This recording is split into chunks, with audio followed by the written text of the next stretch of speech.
Власта и опозицијата со заеднички сили го изгласаа законот за борба против корупцијата. Со него, незаконско работење на партиите ќе можат да пријавуваат само политички субјекти, државни институции и граѓански здруженија кои се занимаваат со владење на правото, но по барање на ВМРО ДПМН, не и граѓаните.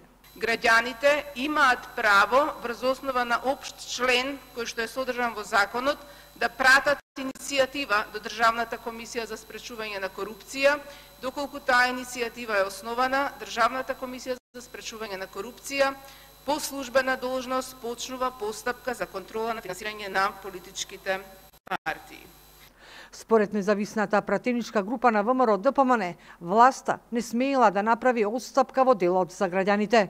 Мислам дека не требаше да има отстапка во однос на правата на граѓаните за пријавување на нивните сомнежи, затоа што на сите треба да биде од посебен интерес оваа комисија да биде што посилна, независна и да се врати довербата кај граѓаните. Мислам дека сите сме свесни дека сме паднати неколку места на светските листи во однос на корупцијата и тука имаме сериозна домашна задача.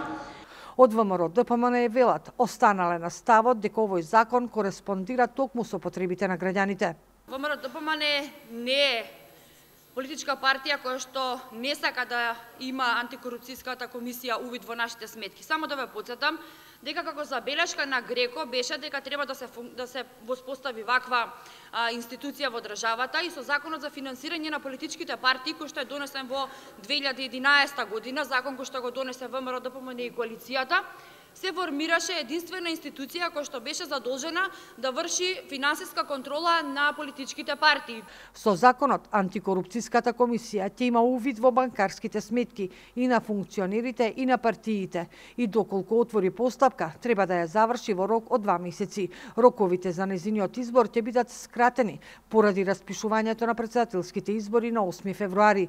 Пријавувањето ќе трае од 7 до 10 дена, а кандидатите не треба да се членови на политички партии во изминатите 10 години.